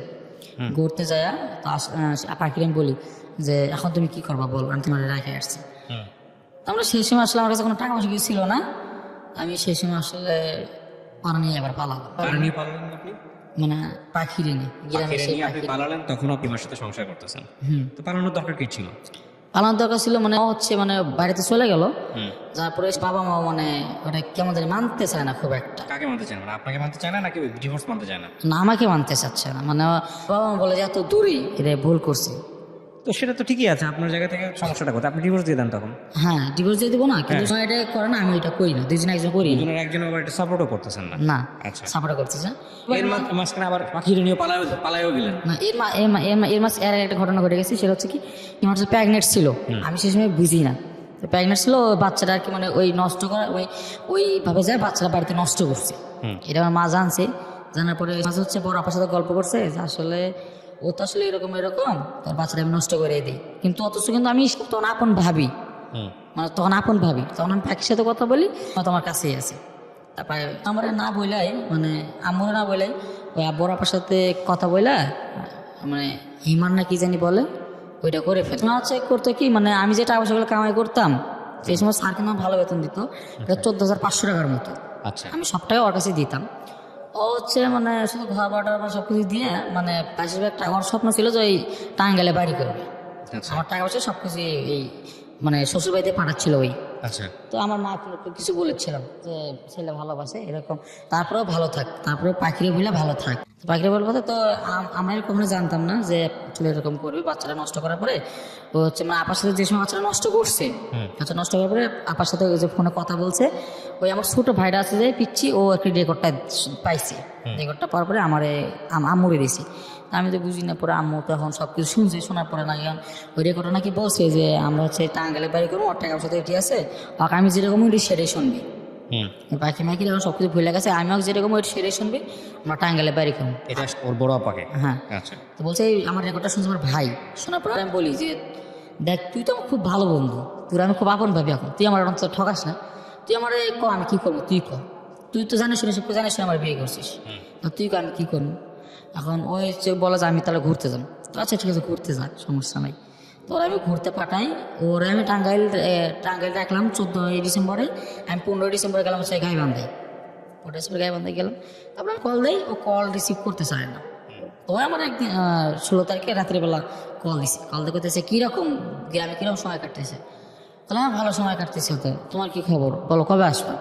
তো আমি যাবো দেরি আছে, আর তুমি হচ্ছে ইয়ে করো, আম্মুর কাছে তোমার যে টাকা আছে 50,000 ওইটা শুধু আমাকে দাও। বললাম কি করছে, যেটা শুধু আমি জমিন কিনে যাই, জমিন কিনে যাইতে পারি করবো, আমরা হচ্ছে ইয়েতে যাবো না, গাইবান্ধায় যাবো না। তো বললাম দোস্ত দেখ এটা কেমন জানি হয় না, তুই বিয়ে করছিস গাইবান্ধায়, আম্মু তো জানিস কত কষ্ট করছে, এরকম হচ্ছে না, তুই চলে আয় না। ও আমার সাথে সে সময় এক ধরনের ঝগড়াই করেছে ফোনে। তো আমি এখন পাখিরে বললাম যে দেখো এরকম তোমার জন্যেই, তুমি আসলে কীরকম করতেছো আমার সাথে, এই জন্য এরকম হচ্ছে আমার। তো পাখি আমার বলেছিল আমার দুজন পালাম। আচ্ছা, এই হচ্ছে পালানোর ঘটনা? হ্যাঁ, হচ্ছে পালানোর ঘটনা। তারপর? তো তারপরে আমি পালাবার চাইলাম, তো সেদিন রাত্রে পালাইতে পারলাম না, না পারে তা আমার ছুটি শেষ, 18 তারিখে আমার ছুটি শেষ, 3 দিন ছুটি দিয়েছিল আমার ছুটি শেষ, আমি চলে আসবো এখন। তখন কি কিউসি স্যার বিষয়গুলো জানেন না? না, উনি তো জানেন। তখন কি ওনার সাথে আপনার সম্পর্ক আছে না ডিটাচমেন্ট? ওনার সাথে আমার সবসময় সম্পর্ক আছে, কিন্তু ওনারা ওইভাবে বলতে পারি নাই যে স্যার বাবা আমার ঠকাচ্ছে কিংবা পাখি এরকম করে বলতেছে, এটা আমি স্যারে বলতে পারতেছি না। মানে আমি সেরকম স্যার একটা ভয় পাইতাম যে স্যার শুনলে আমরা চড়াবে ধরি, এরকম একটা ভয় পাইতাম। তো আমি তারপর হচ্ছে স্যারের কাছে আবার হচ্ছে ঢাকায় চলে আসছি, আসে স্যারের সাথে গল্প করি, স্যার এখন আমি কী করবো কন্ত, যে টাকা পয়সা তো অর্ধেক হচ্ছে টাঙ্গাইলে পার করছে, আর 50,000 টাকা যে আছে ওইটা শুদ্ধ হচ্ছে সীমা হচ্ছে চাইছে এই জায়গা চাইতেছে, তখন আমি কী করবো এই জায়গায়, আপনি কোন আপনি যেরকম না মেয়েটাই করুন, যেহেতু আপনি আমার সব কিছু। তো কই দেখ টাকা পয়সা ভুলে ওই দিকে দেওয়া যাবে না, তোর যেটা ভালো হয় সেটাই করবি, কিন্তু টাকা পয়সা ভুলে ওই জায়গায় দিবি না, আর 2 নৌকা পাড়া দেওয়া বাদ দে, তাহলে ভালো হবে। তো স্যার আমার অনেকক্ষণ বোঝানোর পরে ওই পাখি আবার গ্রাম থেকে ফোন দেয় আমার রাতে ফোন তো কই আপনি যে চলে গেলা, তুমি যে চলে গেলা গা, আমরা হচ্ছে পালামো না। তো আমার সঙ্গে বাড়ি থেকে আসছি, খরচা করে টাকা পয়সা নাই। তো আমি স্যারে বললাম স্যার আমার কিছু টাকা দরকার, কী করবি তুই। সে সময় আমার বয়স 16 মাত্র, সে সময় বয়স মাত্র 16, আমার দায়িত্বের কিছুই হয়নি। তো স্যার বললাম স্যার আমার কিছু টাকা দরকার, কী করবি, বললাম স্যার একটু বাড়িতে যাবো ঘুরে আসবো আর কি। আচ্ছা ঠিক আছে যা, কয় টাকা লাগবে। তখন স্যার আপনি যা দিবেন, গাইবান্ধার ভাড়া 400-500 টাকা হলেই হয়। কই 400-500 টাকা হলে হবে, তো বললাম স্যার একটু বাড়িতে কাজ কাম আপনার বেশি করে টাকা দিন। আচ্ছা ঠিক আছে তুই 7,000 টাকা নিয়ে যা। তো আমার 7,000 টাকা দিল, আবার কইলে যে 2 দিন পরে চলে আসবে, আমি ছুটি পাস করে দেবো, 2 দিন পর চলে আসবে। আমি আবার ওই সেদিন রাত্রিবেলায় গাড়িতে উঠি, ওঠার পরে আমি আবার পাখি না পালাই। আচ্ছা, পালানোর পরে স্যারের কোনো খোঁজ দিই না, কারোর কোনো খোঁজ দিই না। আসি হচ্ছে গাজীপুর পল্লী বিদ্যুৎ আমার এক চাচার বাসায়, চাচার বাসায় আসি। এর মধ্যে যে মানে পাখির জায়গায় বিয়ে হয়েছিল, ডিভোর্সটা কিন্তু মানে হবে কালকে, একদিন আগে আমরা পালাইছি। এই পালাইছি, তারপরে আমার চাচা তো আমার যে চাচার বাসায় আসি আমি, আসার পর চাচা সব কিছু না, চাচা আমার গালাগালি করে বলে এখন গ্রামে একটা সমস্যা হবে, কীরকম একটা বিষয় এগুলো, কীরকম একটা বিষয় এগুলো, তো এগুলো বাদ দি বাবা, যেটা ভালো এটা কর। তো আমরা যেটা করছি এটা কর। তো আমি এবার চাচার বাড়ি যাতে চলে আসি স্যারের কাছে, স্যারের কাছে আসি, ওই আমার অনেক স্যারের কাছে আসার পরে স্যার আমার কী করে বিয়ে করায়, স্যার আমার বিয়ে করায়। স্যার বিয়ে করানোর পরে স্যার বলে শুন, বিয়ে করে বলতে কারে বিয়ে করে? আমার পাখিরে, আমি যে পাখিরে নিয়ে চলে আসছি মিরপুর, আবার শিয়ালবাড়িতে। আচ্ছা, বিয়ে দিয়ে দিল ওর সাথে, তার আগে কি আগের বউটার কি ডিভোর্স হলো না? না ডিভোর্স তো তখন আছে আপনার সঙ্গে? না, ও তো আমার সাথে ঝগড়াই করলো, ঝগড়া পরের সাথে ওর সাথে আমার কন্ট্যাক্ট হচ্ছে না। তো তারপর আমি স্যারের জায়গায় এসে বিয়ে করলাম, বিয়ে করার পরে এখন সব ফোন দেয় বলো তুমি কি টাকা দিবা না। তখন দেখো তুমি টাকা দেবো কীভাবে, তুমি আসো এসে আমাদের টাকা যেগুলোর সাথে নিয়ে আসো, আমার হচ্ছে গাইবান্ধায় বাড়ি করবো না, ওই কোনোভাবে মানতেছে ওর কথা যে আমি টাকা চাই, ওর কথা যে আমি টাকা চাই। তো আমি তাদের বিয়ে করলাম। তো 8 থেকে 9 দিন পর আমার বাবা আমার ফোন দিচ্ছে দিনাজপুর থেকে, দিনাজপুরতে ফোন দিয়ে বলে যে বাবা কই তুমি, বললাম যাবো আমি তো ঢাকায় আছি চাকরি করি। কই তুমি নাকি হচ্ছে অমুকের মেয়েরে না পালাইছো, বললাম হ্যাঁ পালাইছি, বিয়ে করছি। কয় তোর বাপ থাকলে ওগুলো কোনো সমস্যা নাই, তুই হচ্ছে দিনাজপুরে চলে আয়। তো আব্বু আমার নিয়ে যায়, নিয়ে যাওয়ার পরে সে সময় শীতের রাত, নিয়ে যাওয়ার পরে আব্বু ওই জায়গায় আবার নতুন করে বিয়ে করে আমার, ঢাকার বিয়ে আমার বাবা মানতে চায় না, ঢাকা শহরে বিয়ে ওগুলো আমি যাই ভালো লাগে না, আর বিয়ে করে যাই। তো রাত 3টা বাজে আমার বিয়ে করার পরে আমার থুই আসে হচ্ছে সাঁওতাল পাড়ায়, সেই দিনাজপুর বীরগঞ্জ থানায়। মানে আব্বু আবার হচ্ছে এক সাঁওতালের বাড়িতে থুই আসে, সাঁওতাল মানুষের বাড়িতে। আমি কাকা করে বলি বাড়িতে রাখে আসার পরে তো আমার 4-5 দিন থাকি। 4-5 দিনের মধ্যে আমার বাবা আবার কি করছে, যে আমার গ্রামে মানে গ্রামে যে মাতাব্বর থাকে আর কি, মাতাব্বরদের নিয়ে আমার শ্বশুর শাশুড়ির সাথে গ্যাঞ্জামগুলো মিটাইছে। আচ্ছা গ্যাঞ্জামগুলো মিটার পরে একদিন 4-5 দিন পরে একদিন আমার হঠাৎ করে বলে যে ও এখন সব কিছু মিটে গেছে, তোমরা এখন বাড়িতে আসো, বাড়িতে এসে ভালো কিছু করে খাও, আচ্ছা বাড়িতে এসে করে খাও ভালো হবে তাই। তো হ্যাঁ আমি 4-5 দিন পরে আমরা বাড়িতে আসি। সে সময় আসলে ছোটো মানুষ তো কিরকম এরকম মানে মহাত্মা তো আর কি মানতেছে না যে এই বয়সে আমি 2 বিয়ে করলাম কিংবা ওরও 2 বিয়ে হইলো, এগুলো মানতেছে না। তো আমি সেই সময় তখনও মা জানে না নাকি জেনে গেছে? না তখন জানে না। আচ্ছা তখন আপনি পাখিকে কি বলে বিয়ে করলেন, যে আমি কিছুদিন পরে আমাকে ডিভোর্স দিয়ে দিব বা এরকম কোনো কথাবার্তা বলে বিয়ে করছেন? না ওর পাখিকে ডিভোর্স দিলাম কি না দিলাম এটা দেওয়ার কোনো মাথা ব্যথা। কিন্তু এতে আপনার বউ হইতে হবে, এটাই হচ্ছে কথা। আগের হাজবেন্ডকে কি বিয়ে ডিভোর্স দিয়ে আসছে? আপনাকে যে বিয়ে করছে তার হাজবেন্ডকে কি ডিভোর্স দিচ্ছে সে? ওইটা হচ্ছে ঢাকায় এসে ডিভোর্স। তখনও ডিভোর্স দেয় নাই সে? ও আপনাকে তাকে ডিভোর্স না দিয়ে আপনাকে বিয়ে করছে? না তাকে ডিভোর্স মানে ঢাকায় আমার পালে আসার পরে ডিভোর্স দিয়েছে, দেওয়ার পরে আমরা বিয়ে করছি। মানে আপনি বিয়ে করার আগেই মেয়েটাকে ডিভোর্স দিছে, মানে পাখি কি বিয়ে করার আগে দিছে না বিয়ে করার পরে দিছে? বিয়ে কোনটা? করার আগেই দিছে। আগে দিছে। ওকে তারপর? তো তারপর আমি আসলে বাড়িতে থাকে তো এইভাবে হয় না। তো তারপরে পাখি হচ্ছে আমার হচ্ছে বাবা টাঙ্গাইলতে ফোন দেয়, তোমার কথা আমি টাকা চাই। তো 2 মাস এদিকে আমার পাখির সাথে সংসার হয়ে গেছে। তো আমি এখন একদিন হঠাৎ করে ফোন দিয়েছি, তো আমি কই শোনো তুমি যে টাকা বসো না পাখি, তুমি যে টাকা চাও শুধু, আমি তো আসলে টাকাগুলো সব কিছু একজনকে দিয়ে দিচ্ছি। কারে তুমি জানো না আমি একজনকে ভালোবেসি, আমি তোর বিয়ে করছি। তখন ও আমার অনেক গালাগালি করে, গালাগালি করার পর কয় যে তুমি এটাই করলা তো আমার টাকা দিলাম নাকি। মানে ও যে শুধু টাকার জন্য বিয়ে করছে হয়তো এটা আমি জানতাম না, কিন্তু ও আমার খুব ভালো বন্ধু ছিল একসময়, ও আমার সব কিছু জানিয়ে আমার বিয়ে করছে। তো এইভাবেই সাথে আমার কথাবার্তা হওয়ার পরে আমি আবার ঢাকাতে চলে আসি স্যারের কাছে। স্যারের কাছে চলে আসি, আসার পরে আমি আবার হচ্ছে গাজীপুরে একটা অফিসে গার্মেন্টসে চাকরি নেই, স্যারই আমার চাকরিটা নিয়ে দেয়। তো সে সময় একটা চাকরি করার তো হয় না, স্যারও তো এইভাবে বলতে পারি না যে স্যার আমার এরকম এরকম সমস্যা, মানে বিয়ে করছি, স্যার ওইভাবে বলতে পারি না স্যার। তো আমার বউ আসলে সেই সময় 16 বছর বয়সে আমি বিয়ে করছি। তো গার্মেন্টসে চাকরি করতে পারে না, গার্মেন্টস চাকরি করতে পারে না। কে পাখি? হ্যাঁ পাখি গার্মেন্টস চাকরি করতে তখন কোথায়? তো টাঙ্গাইলে। টাঙ্গাইলে ও জেনে গেছে বিষয়টা? হ্যাঁ জেনে গেছে বিষয়, আচ্ছা জেনে গেছে। কিন্তু আমার ওই যে আমার টাকা পয়সাগুলো সব নিয়ে গেছে, ওগুলো আমার ফেরত দেয় নাই, কিন্তু আর ফেরত দেয় না, আর টাকা পয়সা চায় আমার থেকে। তো এখন তারপর আমি পাখিরে নিয়ে এরকম অবস্থা, আম্মুর সাথে শুধু মানে কিরকম গ্যাঞ্জাম লাগে, মানে চাকরি করতে পারে না। তো আম্মু দিয়ে একটা কথাবার্তা বলে সহ্য করতে পারে না।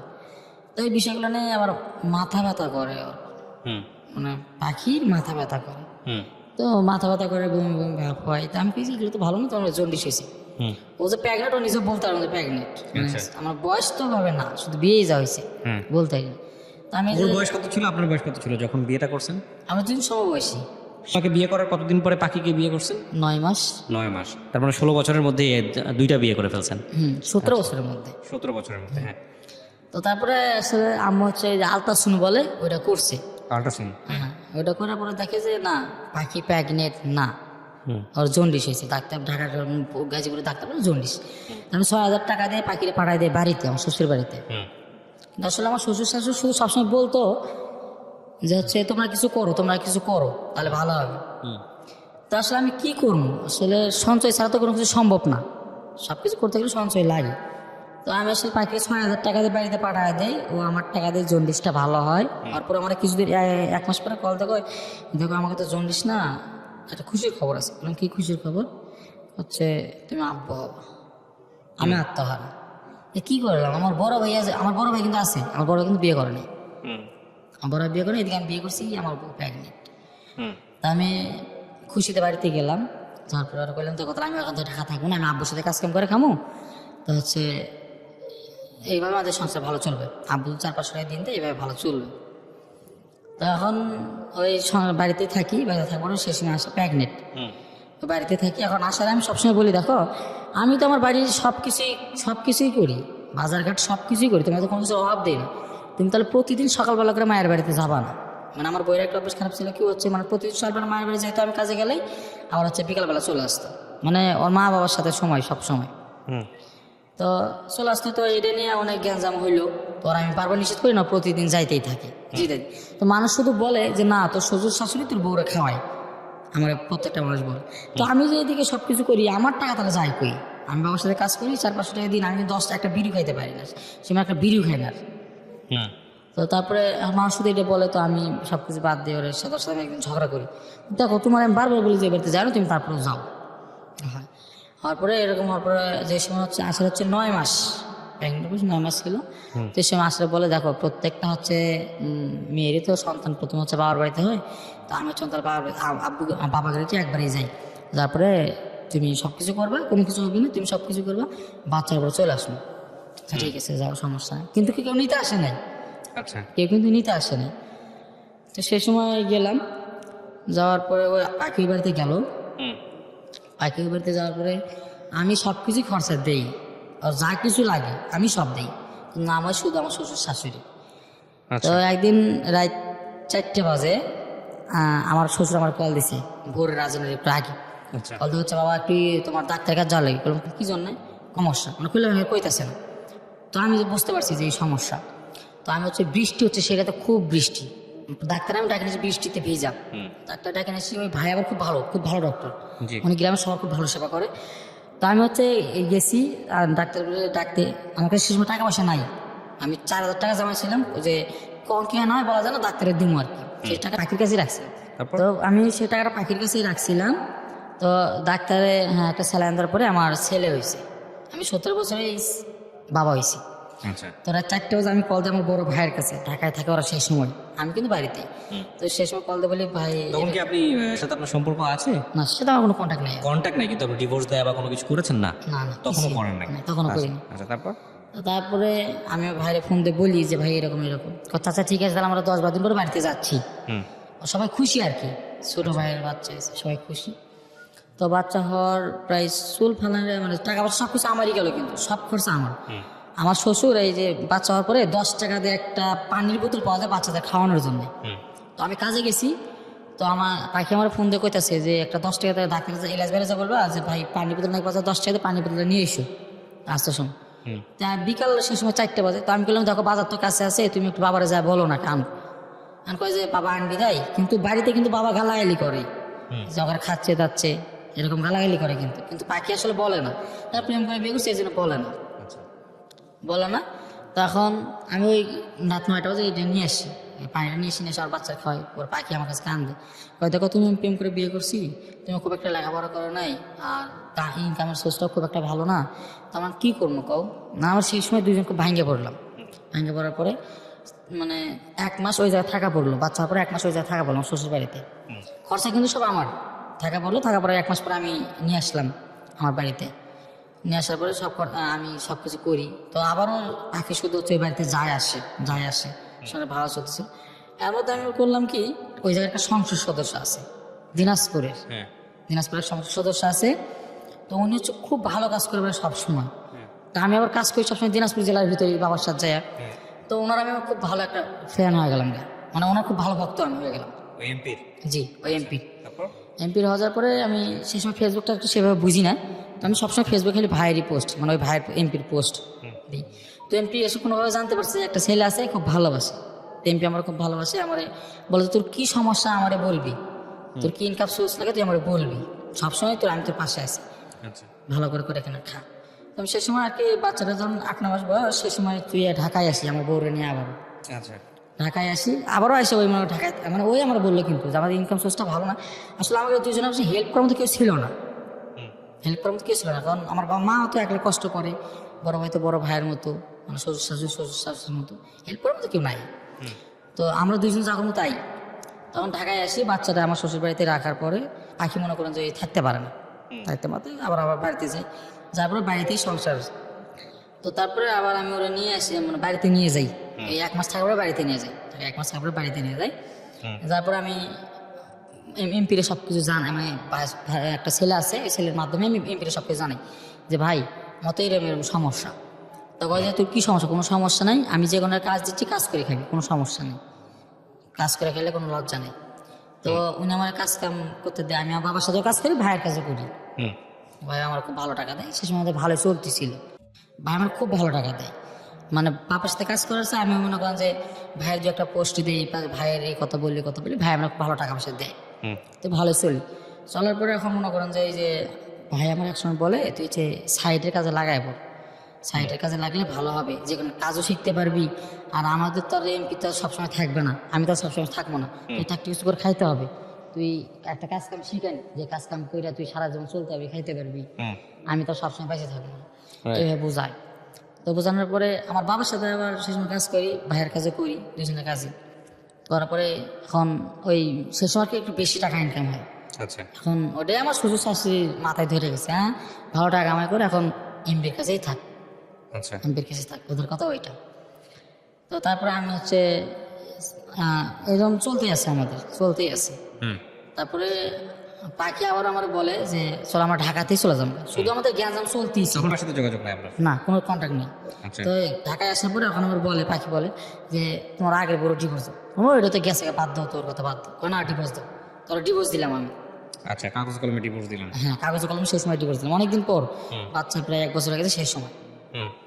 তো ডিভোর্স হওয়ার পরে এখন আমরা এই গার্মেন্টসে কাজ করবো না, এই সময় আর কি আমার শ্বশুর শাশুড়ি কল দিয়ে মানে আমার বউরে বারবার বোঝায় যে তোর কাজ কাম করার দরকার নাই, তুই বাড়িতে চলে আবি, খেলেও বুঝবি না খেলেও বুঝবি। মানে ওরা আর কি ভাত খাওয়াবে না, এরকম ওদের কথা। আচ্ছা, কেন খাওয়াবে না? হ্যাঁ, এই যে আসলে আমার মনে করেন যে আমার যে বাইরের জায়গা আছে ঠিক আছে, কিন্তু বাড়ি করে দেওয়ার মতো কেউ নাই। বাবা তো 2 বিয়ে করছি, মানে আসলে হেল্প করার মতো কেউ নাই, যে মানে কোনো একটা শক্তিশালী কাজ করে খামু, এই কাজটা আমি পারি না। আচ্ছা ঠিক আছে, তারপরে কি হলো? ওকে বলতেছে বাড়ি চলে আসার জন্য। বাড়ি চলে আসার জন্য। এইভাবে একদিন রাগারাগি হয়, রাগারাগি হওয়ার পরে আমি হলো 2টা চর মারি। দেখো আমরা যদি ঢাকায় থাকি, যদি গার্মেন্টসও করি, তারপর 2-1 বছর পর আমরা ভালো কিছু করতে পারবো, বাড়ি যা ভালো কিছু করে খাইতে পারবো। তো তুমি এরকম করো বারবার, তোমার দেখো তো কয় বছর ধরে বিয়েছে, কয় বছর ঢাকায় নিয়ে আসলাম, এরকম রাগারাগি হয়। রাগারাগি হওয়ার পরে ও কি করে বাড়িতে চলে আসে, রাগ করে, মানে আমাদের একজনের সাথে বাড়িতে চলে আসে, বাড়িতে চলে যায়। তারপরে সেই সময় আমাদের অনেক গ্যাঞ্জাম হয়। এখন ওই বাড়িতে যাওয়ার সাথে আমার মা কি করে, ওরা আর আমার কাছে আসতে দেয় না, আমার সাথে কোনো কন্ট্যাক্ট করতে দেয় না। কিন্তু ও যে সময় ফোন পায় হাতে, সেই সময় আমার মেসেজ করে যে দেখো এই ধরনের সমস্যা, আব্বা মা বলে তোমার ডিভোর্স দিতে, তোমার নাই, তোমার ডিভোর্স দিতে বলে, তোমার ডিভোর্স দিতে বলে। আমি বললাম তুমি কি করবা করো, বলছে আমি কি করবো, তুমি আমাকে যেটা করবো আমি এটা করবো, তুমি আমাকে একবারে এই বাড়িতে নিয়ে যাও, আমি আর কখনো এই ধরনের ভুল করবো না, একবার খালি তোমাকে বাড়িতে নিয়ে যাও। তো তারপরে আমি বাড়িতে যাই, বাড়িতে যাওয়ার পরে আমি হচ্ছে মানে বিষ খাইছিলাম। বিষ খাইছে না? হ্যাঁ, ওর আমি আসতে বললি ও আসে না, আর আমি বলছি তুমি একলাই আসো, তোমার বাড়িতে গেলে গ্যাঞ্জাম করবে না, তুমি একলাই আসো, নাহলে বলো আমি নিয়ে আসতেছি, তুমি যেটা করে এইটাই।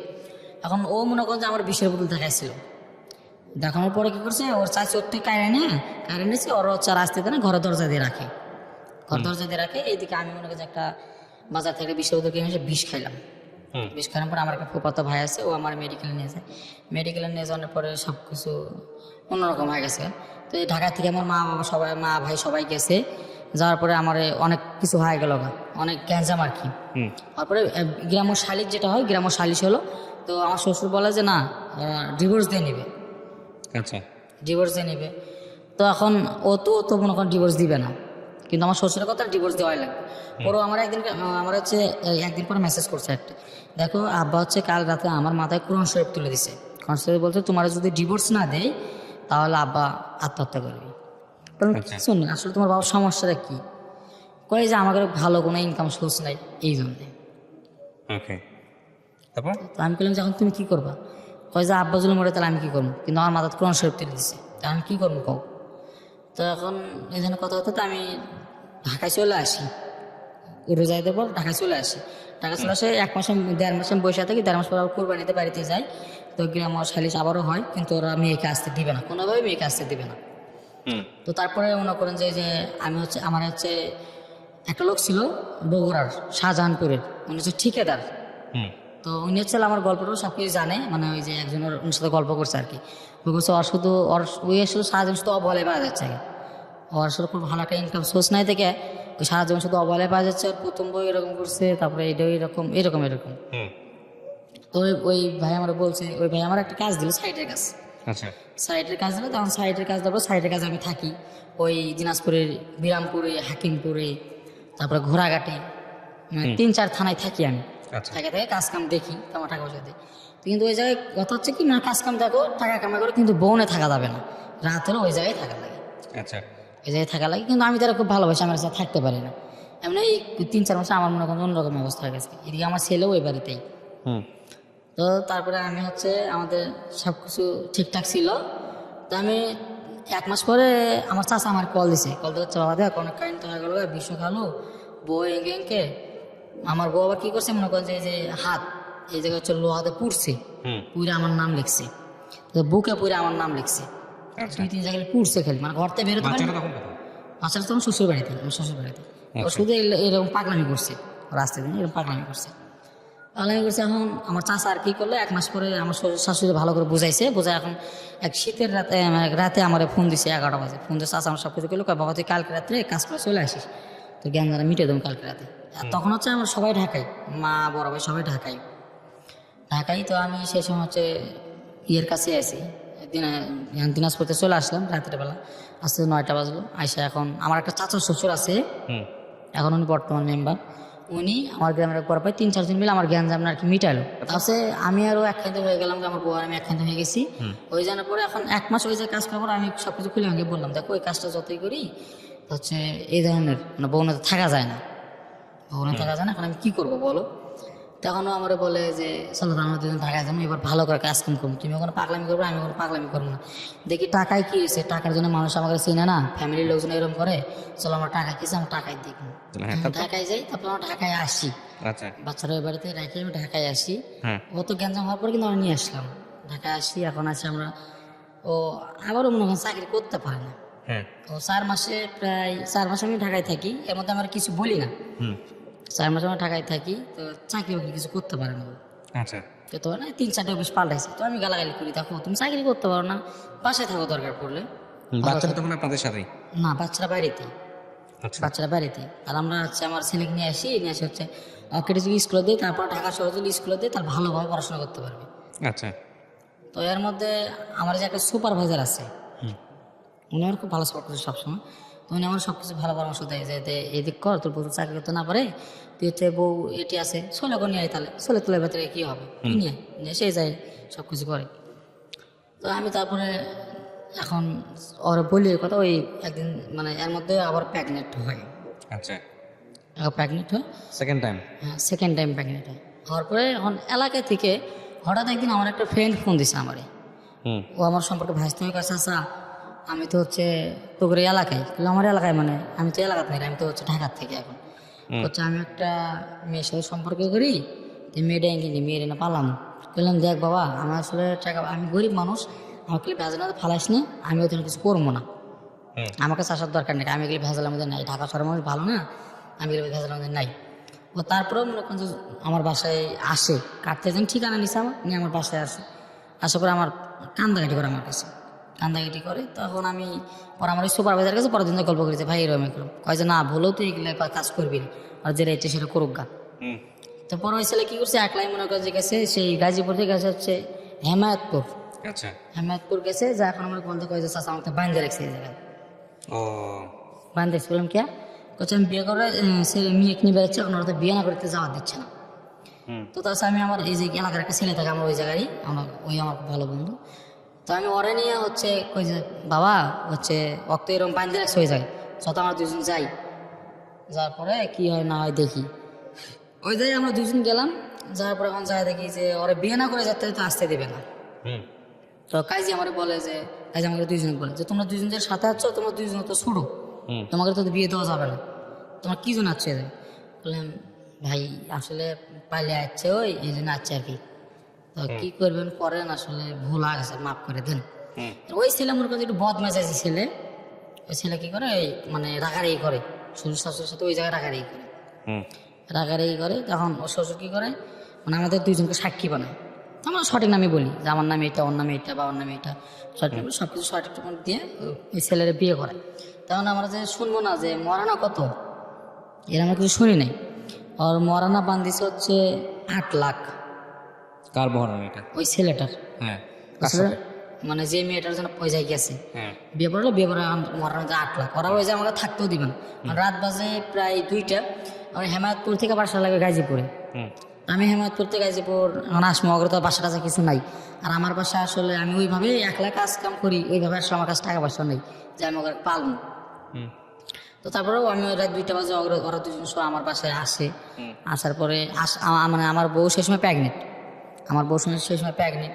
তো আমার বউ আমার বলে যে দেখো আমাদের দুজনের এত কিছু হয়ে গেল, তুমি 20 পর্যন্ত খাইলা, আমরা দুজন মোর বেড়ে গেলাম, তোমার তো একটা বন্ধু আসলো না, তোমার তো কোনো বন্ধু কয় না যে দেখি ওরা একটা ভালো একটা কাজ কাম নিয়ে দেই, ও কাজ কাম করে খাক, এই ধরনের কিছু করে না, শুধু তোমার কাছে না গেলেই আসে, তুমি এগুলো বাদ দেবে না। তো আমরা করলাম দেখো 2-1 দিন পর আগে রুম টুম নিয়ে দেয়, আলাদা করে দিন।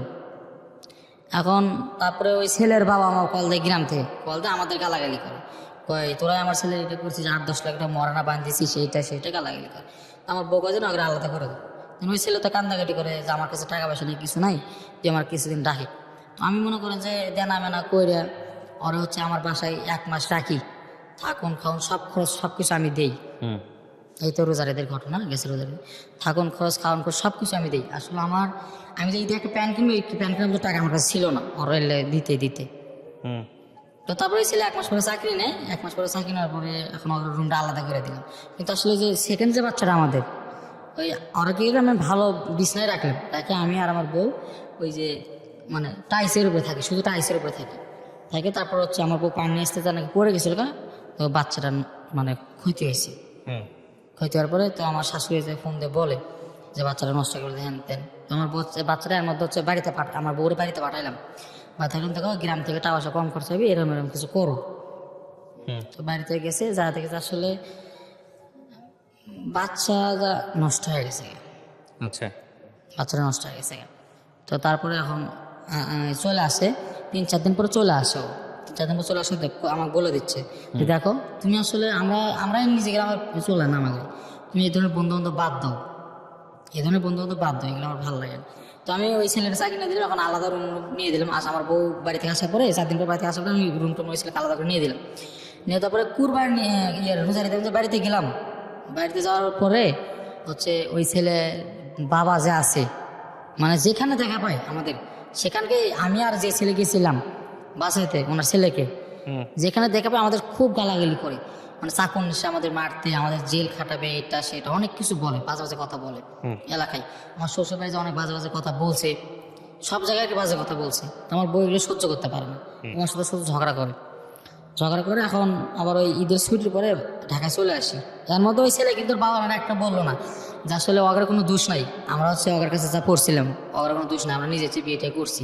ওই ছেলে কিন্তু একটা কথা বলেনি, ওই ছেলেরা বলছে যে না ওগের মানে কিছুই বলেনি, কি আর বাবা মা গেলে ও কিছুই বলেনি, মানে ও আমার একটা কেমন যেন একটা গ্রামে দুর্নাম করে দিছে।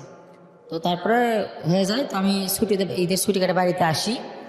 বাড়িতে আসার পরে আবার হচ্ছে কি যে আমি রাত 3টা বাজে নামছি গাড়ি থেকে, রাত 3টা বাজে নামছি।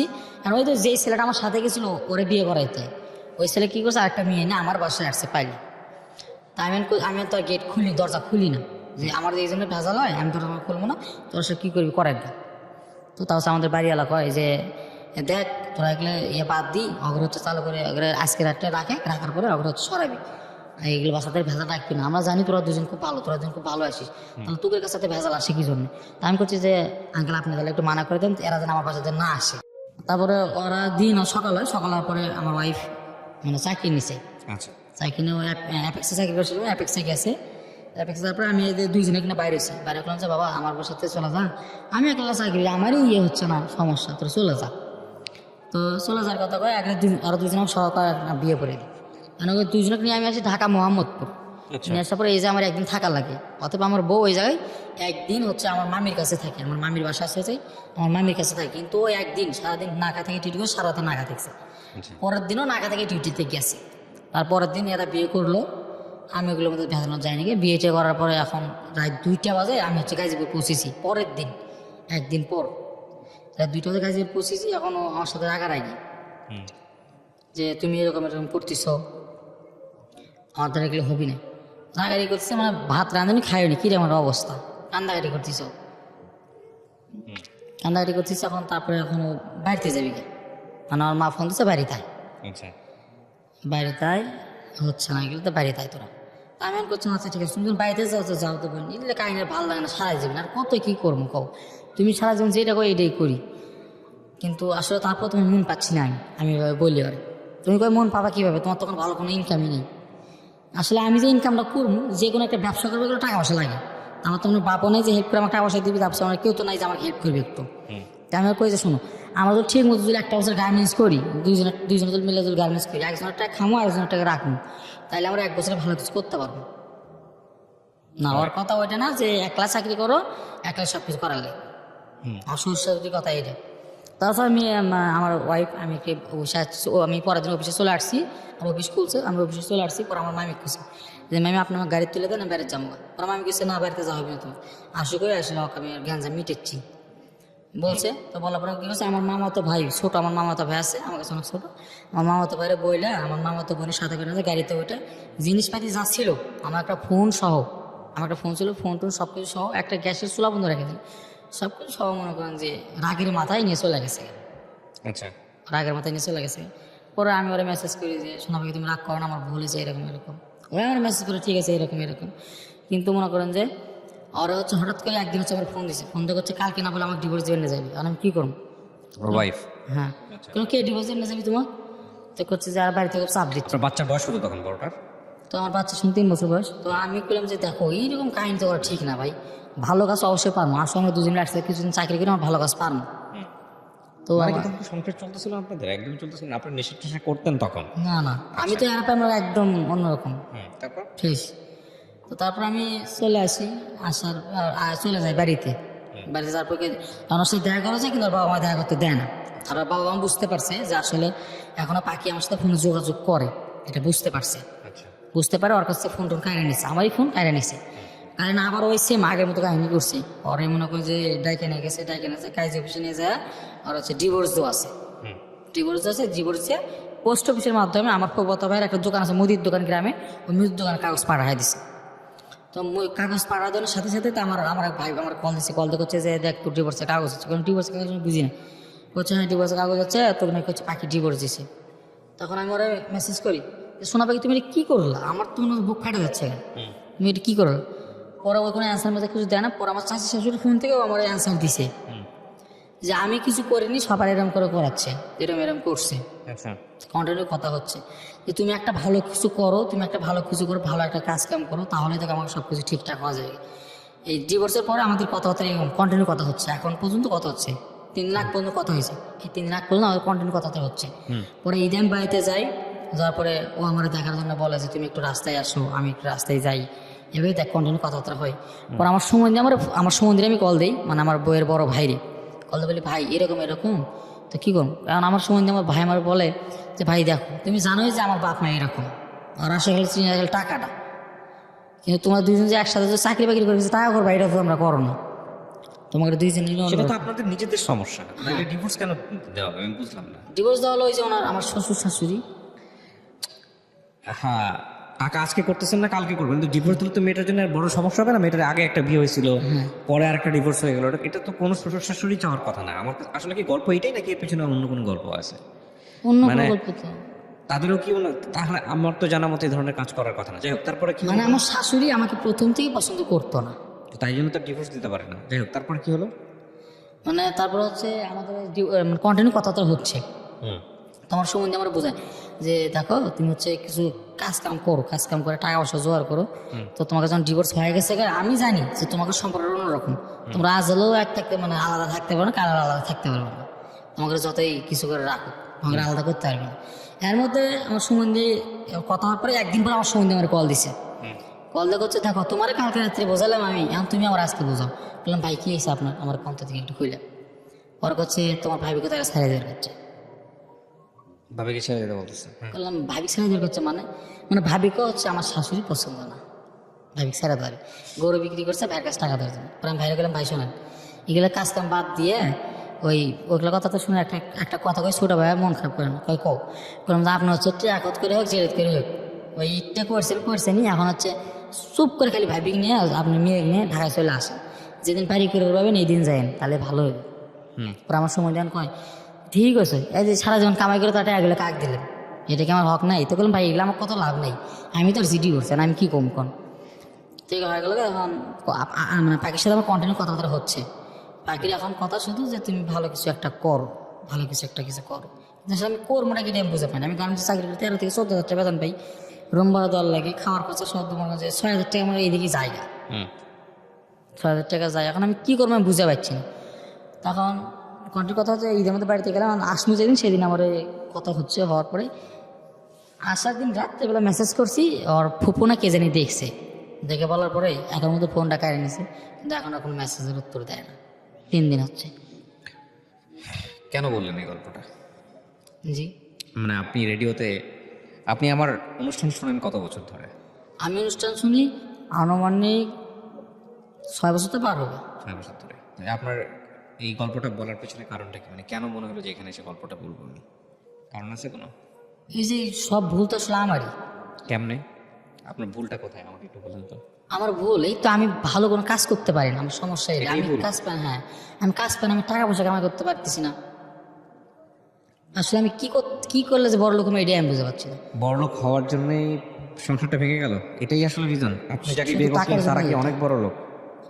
অনেক বড় লোক না, তবে আমার ফ্যামিলির চেয়ে একটু অন্যরকম, কিন্তু ওরা চিনি শুধু টাকা। আমার সমুদ্রে সেম কাহিনী, কিন্তু আর আমি কি করলে যে টাকা কামাতে হবে, এটাই আমি বুঝি না। আচ্ছা কী করবো আমি করবো কি? আপনার বাচ্চাটা কোথায়? কয় বছর বয়স? আমার বাচ্চা ওই বাড়িতে আছে, আমার শ্বশুর বাড়িতে আছে। কয় বছর বয়স ওর? ওর 3 বছর বয়স চলে। আপনি যে গল্প বললেন এই গল্পটা কতটুকু সত্য এটা নিরূপণ করা আমার পক্ষে সম্ভব না। আপনার অনেক কিছু এখানে আমরা পরিচয় গোপন করে গল্পটা প্রচার করলাম, তবে এটা ঠিক বিয়ে আপনার 2টা হয়েছে, এভাবে হয়েছে, সেই জায়গাটায় আমি জাজমেন্টে যেতে পারবো। বাট বাকি যেগুলো বলছেন ওগুলো কতটুকু সত্য সেটা বলা খুব মুশকিল, কারণ আমার কাছে এই জিনিসটা খুবই মানে সন্দেহপ্রবণ মনে হচ্ছে যে কোনো শ্বশুর শাশুড়ির কথা বাদ দেন, কোনো বাবা মাই বাংলাদেশের সামাজিকতায় মেয়ের বিয়ের ক্ষেত্রে অন্তত এটা চিন্তা করবে যে জামাই কিছু না করলেও, যদি দুজনের মধ্যে ভালো সম্পর্ক থাকে, কিছু না করলেও করার সুযোগ আছে। আপনার বয়স কত মাত্র? আপনার বয়স সর্বোচ্চ 20 বছর। মানে আমার শ্বশুর শাশুড়ি করার কারণে আপনি যে কারণটা বললেন, হ্যাঁ, ওই যে আমি যে হচ্ছে মাসে যে 2টা বিয়ে করাইলাম, এটাই হচ্ছে সবচেয়ে বড় কারণ। যে তোমারই চলে না, তুমি আবার করালে কি জন্য? এই 2টা বিয়ে হচ্ছে সবচেয়ে বড় কারণ। আর তার মধ্যে আমি প্রথম যে বিয়ে করাইছি না, ওই প্রথম বিয়ে করানোর যে ছেলের যে বাবা, ও মানে গ্রামে এমন গ্যাঞ্জাম করছে, আমার শ্বশুর বাড়িতে যাও এমন গ্যাঞ্জাম করছে যে বলার মতন, মানে কেস মামলা পর্যন্ত হয়ে গেছে। করবে চাইছে না, করে নাই কিন্তু করবে চাইছে। সবকিছু মিলে আপনারটা হয়ে গেছে অনেক জটিল, যে কারণে আপনাকে আসলে জীবন থেকে সরাই দিয়েছে সবকিছু মিলে। তো আমি আসলে মন্তব্য করতে চাই না। আমি একটা জিনিস যেটা বুঝি সেটা হচ্ছে, এরপরে কি আমার সাথে আপনার যোগাযোগ হয়েছে আর কখনো? বা কি জানে লাস্ট কি হয়েছে আপনার, ডিভোর্স বা এরকম বিষয়গুলো? বা কিছুই জানে না। বা বিয়ে শাদী করছে কিনা আপনি জানেন? জানি না। কিছুই জানেন না। আমি আসলে কি বলবো আপনাকে, আমি আপনার গল্পটা শুনে স্তম্ভিত হয়ে গেলাম একটাই কারণে, যে আসলে জীবনে বিয়েটাকে এত সহজভাবে নিয়ে ফেলছেন আপনারা, আর কিছুটা ড্রামাটিকও হয়ে গেছে। এই জন্য দেখবেন আমাদের একটা খুব সুন্দর কথা, এটা বিজ্ঞানও বলে। পড়াশোনা কত পর্যন্ত হয়েছে আপনার? আমি যে ক্লাস 7 থেকে চলে আসছি। এরপর আর পড়েন নাই।